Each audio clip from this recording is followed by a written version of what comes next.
Hello, my name is Sloan Minor, and in this short leadership video project, I will be discussing what it means to inspire a shared vision and how I use that teaching to my advantage this year in my leadership position. So, in this book, The Student Leadership Challenge by James Kouzes and Barry Posner, on page 68, they state that leaders begin with the end in mind by imagining what might be possible. Finding a common purpose inspires people to want to make that vision a reality. And I loved that. It stuck out to me so much because when leaders have the end in mind and their mindset is centered around the end goal, they look at what they have right now in front of them and they know exactly what to do to work up to it. And I loved that because in my specific situation, I'm the music director of an all-female a cappella group on campus called Solstice. And our concert this semester was 2 months earlier than usual.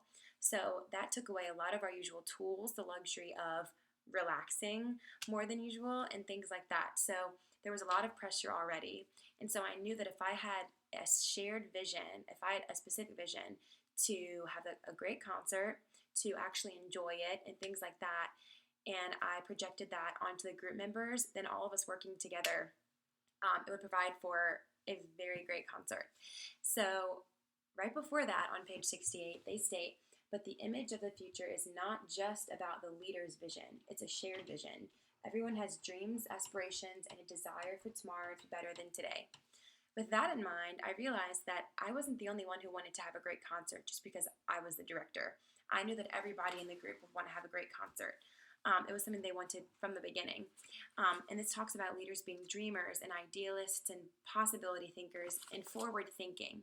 And I knew that if I shared my goals with them, it would get them thinking about their goals as well.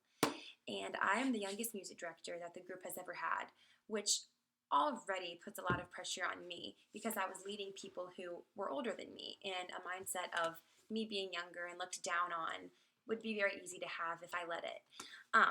But I went into this position knowing that I didn't want that, and I wanted all of us to be equal. So in order to do this, I called into effect another teaching that Kouzes and Posner state in this book about reflecting on the past.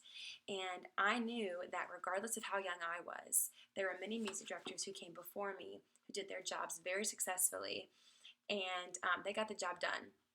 And I knew that I had to live up to these predetermined expectations without any hesitation. So I did reflect on the past by speaking to other music directors, by setting a precedent of not wanting to be looked down upon, and showing them that I did care about the group and I knew what I was talking about and things like that.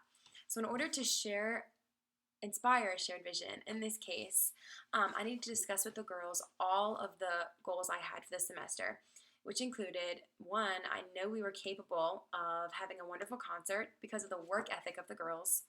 Our voices, our preparation, and our desires to be successful were definitely enough to allow us to have a great concert. The standards that I held the girls to were very high, and I knew that if we truly committed to learning the songs in a timely manner and rehearse them as best as we could, the concert would be great regardless because the music aspect and the fun would be there. And lastly, projecting my personal goals on the girls, I knew that this would help them to think about what their goals were too, which would create a domino effect, which would definitely allow for us to have a great concert because everybody would be committed. So we had to get to work, and we did. And after setting up an intense schedule to make sure that we didn't fall behind, and setting specific deadlines so that there was no excuse if people didn't know their songs and things like that. After that, we did have a great concert, and a shared vision was inspired, and we discussed this afterwards through debriefing and things like that.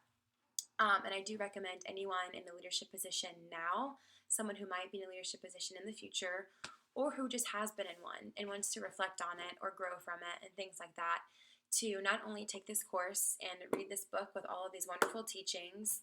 Inspiring a Shared Vision is just one of those many teachings.